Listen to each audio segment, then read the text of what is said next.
How are you doing, folks? This is Piyush. Today we are going to talk about how to get started with basics of photography and also about how to switch to manual mode.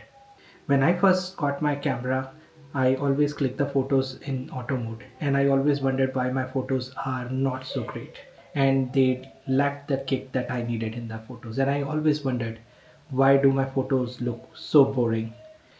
Over the period of time, I realized that there are like so many usage, so many gears and controls within the camera which are so important. The camera has lot many features, and once you know how to use those features, you get great photos. A lot of times we wonder like, okay, I got the camera, but how do I operate it? What to do with like so many gears and the controls? Today we are going to talk about different manual settings of the camera and how to get started. You just need two things to take good photos: a good camera with right settings and just the right amount of light. The right amount of light determines the quality of your photo, determines the contrast between your subject and the background, and brings in the right amount of detail required for a good quality photo. There are four key concepts of photography. They are aperture, shutter speed, ISO, and white balance. A good understanding of these concepts is absolutely critical for good photography. Let's talk about the aperture first. The aperture is nothing but the opening in the lens through which the light goes and hits the camera sensor. The aperture is very critical for controlling the right amount of light hitting the sensor, also controlling the depth of field. The right amount of light, as I mentioned, is absolutely critical. Too much or too less amount of light spoils the photo. The aperture is measured in f-stop. These f-stop values like f2, f2.8, f4, f5.6, f8, f11 and so on control the opening in the lens and what amount of light is hitting your camera sensor. A lower f-stop means wide open aperture, which means more and more light goes and hit your sensor. A bigger f-stop number means smaller opening, less amount of light hitting your camera sensor. A depth of field defines the area which is in the focus. A shallower depth of field means a smaller area, so anything within that particular zone or region is in the focus, and anything before that or after that is not in focus and it comes out to be blurry. A lower f-stop means that the aperture of the lens is wide open, which means a lot amount of light goes and hits the camera sensor. A bigger aperture means smaller opening, which means less amount of light hitting your camera sensor. How do they affect your photography? If you wide open your aperture, more light goes and hit your sensor, but then it also narrows down the depth of field. What is the right aperture value? It depends upon what is your subject. If you are taking a landscape photo, obviously you want everything to be in focus. So you want your aperture to be close, which means a higher f-stop value like f16, f20 or f22 and so on. If you are taking the photos of a person or a single object, you certainly want to use a lower f-stop so that the object detail comes out to be sharp and everything in the background is blurred. The choice of aperture is very critical because it controls not just the amount of light but also what is the depth of the field which is in the focus. All the camera settings comes with a trade-off. In case of aperture, higher f-stop means small opening, less amount of light hitting the camera sensor, but it also means a bigger zone in which everything is in focus. Lower f-stop number means the aperture is wide open, good amount of light hitting the camera sensor, but it also means shallower depth of field. Let's also talk about the shutter speed. Shutter speed is nothing but the speed of the curtains that cover the camera sensor, and it controls the amount of light and the duration for which the sensor receives those light. The shutter speed means the rate at which the curtain closes, and it also controls for how long the sensor has received the light. A faster shutter speed means that the curtain is closing rapidly and the duration for which the sensor has received light is very short. Where it is very helpful in capturing the action photos. You need a higher shutter speed value to take those photos. The shutter speed values are in fractions like 1 by 200th of a second or 1 by 600 of a second or 1 by 8000 of a second. Higher the shutter speed number is, lesser amount of light and lesser amount of the time duration for which the sensor receives the snap. A higher shutter speed also means less amount of light entering and hitting your camera because the shutter closes rapidly. If you are taking the action photos, you certainly want to freeze the motion. So you need to use a higher shutter speed value, like 1 by 2000 of a second. If you are taking still photos, a slower shutter speed is required. The choice of shutter speed also determines the light which hits your camera sensor. The shutter speed has a trade-off. If you open up your shutter for a longer duration, a good amount of light hits your camera sensor. It means it is going to capture the light for a longer duration and your photos may come out to be blurry. A faster shutter speed freezes the motion, but it also means that curtain is open for a fraction of the time and it allows less and less amount of light to hit the camera sensor within that duration. There is third element, which is ISO. Just imagine if you are trying to take the photos in dark environment where the amount of light is not good enough. The camera sensor tries to fill up for the gap and tries to fill in the information based on its understanding. The ISO value determines the sensitivity of light that hits your camera sensor. The higher the ISO number is, the grainier the photo is. But the ISO also complements any gap that is left by the choice of aperture and the shutter speed. A good balance of these three elements is very important for taking good quality photos. The aperture, shutter speed, and ISO consist of a triangle. You have to make the decision based on what your subject is, what is the available amount of light, and what kind of photos you want to take. Based on the choice, it determines the settings and it also impacts the quality of your photos.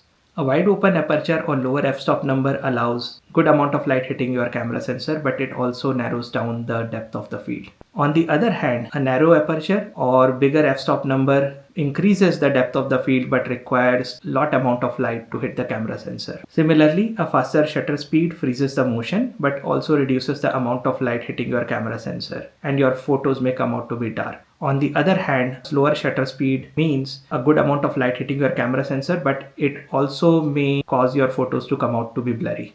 Same with ISO. A higher ISO number is required for the camera to make up for any loss of light which is caused by a choice of aperture or the shutter speed, or to compensate for it. A higher ISO number can cause your photos to be grainy. The fourth element is white balance. The white balance determines the color temperature of the photos. In order to take good photos, you need to determine a sweet spot that creates a balance between aperture, shutter speed, and ISO. You can also set your color temperature to determine the temperature of your photos. You can also set it in auto mode and you can process it later in the post processing. So I would just focus on the shutter speed, aperture, and ISO settings of your camera to begin with. Let's also talk about the camera modes. Nowadays, all modern camera comes with these popular modes, which are A mode, P mode, S mode, and M mode. They stand for aperture priority, shutter priority, program mode, and manual mode.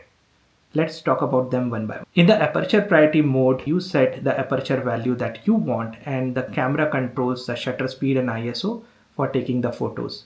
This mode is super helpful if you want to take a monument photo, but also do not want to adjust the shutter speed. The shutter priority mode lets you control the shutter speed while the camera controls the aperture and the ISO setting. This mode is very useful for taking action photos. The P mode stands for the program mode, where the camera controls the aperture and the shutter speed while it lets you control the ISO and white balance.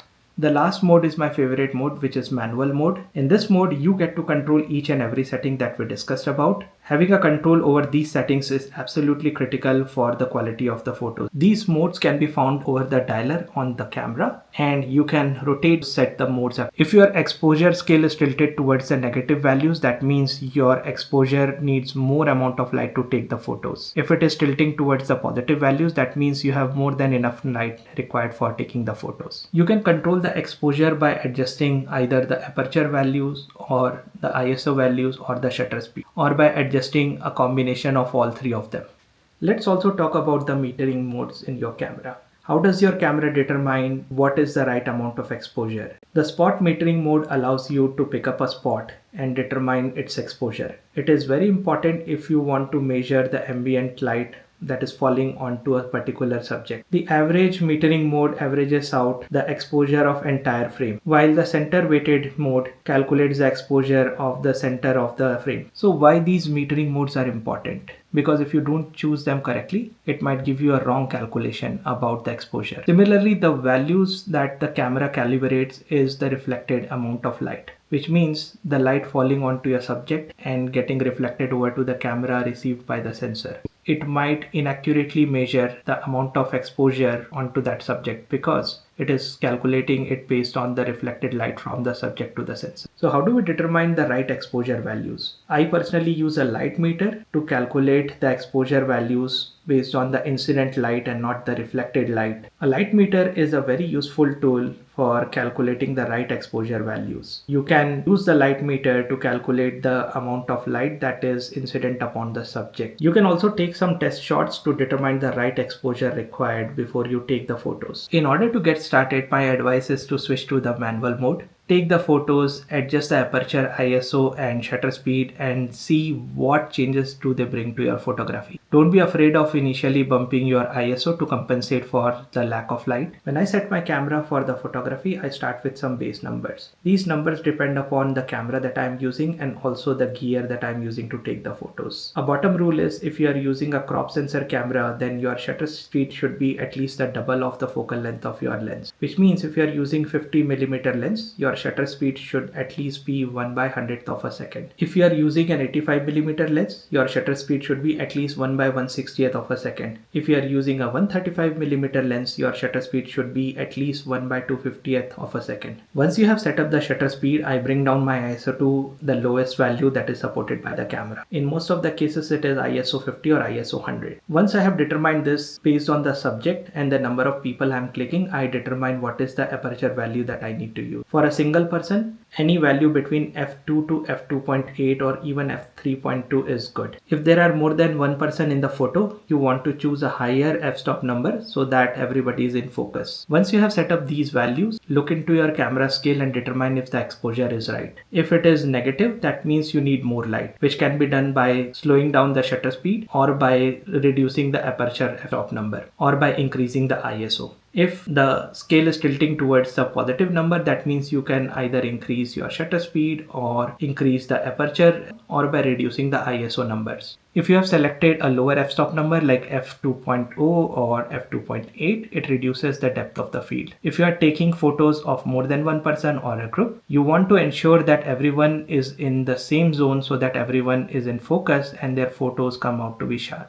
So how do you do that? One key tip is have all their toes aligned together in a straight line so that they all are in the same plane. Now, if you decide to reduce the shutter speed, there is a chance that a teeny tiny movement in your camera or your subject can cause the photo to come out to be blurry. So how do you compensate for that? If it is a still subject, you can use a tripod to minimize the shake caused by the movement. Another key tip here is to take the photos in RAW mode. When you capture the photos in RAW mode, the camera utilizes the sensor to gather as much as information as possible. In the post-processing, you can keep the desired amount of information which is required for the photo and discard the rest. Having that additional information is very critical because in post-processing you can adjust the values accordingly. Let's quickly summarize what we have learned. A wide open aperture or lower f-stop number means shallower depth of field, but it also allows more light to hit the camera sensor. A bigger f-stop number or a closed aperture means wider depth of field, but it also means less amount of light hitting your camera sensor. You can use a higher aperture number when you are doing a landscape photography and lower aperture number when you are taking portraits. A slower shutter means that the curtain is open for a longer duration. That means more light entering and hitting your camera sensor, but it also means that the camera sensor is receiving the light for the longer duration and it will cause the photos to be blurry. A faster shutter speed means the camera shutter is closing rapidly. It also means it can freeze the motion, but it also means it requires more amount of light hitting the camera sensor. In order to compensate for the choices of aperture and the shutter speed, you can adjust the values of ISO, which is the sensitivity of light. A higher ISO means the photos can come out to be grainy because the camera is trying to fill in the gap caused by the loss of light. A lower ISO number is recommended for taking sharp photos. Let's also recap the camera modes. The aperture priority mode, which allows you to to control the aperture while the camera controls the shutter and ISO values. It is very important setting if you want to take a stationary landscape photos. A shutter priority mode allows you to control the shutter speed while the camera controls the aperture and the ISO value.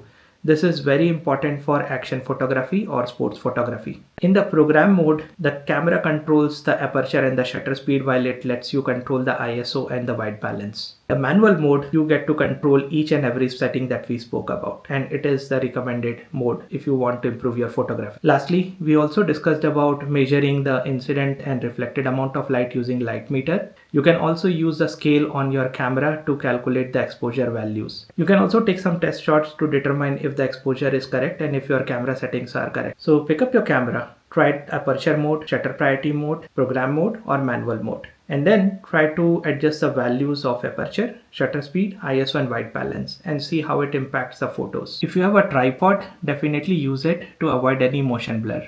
Lastly, take the photos in RAW mode, use a good photo editor to process the photos and get the desired look you want. Thank you for watching this video. If you have found this video to be helpful, please like this video and subscribe to my channel.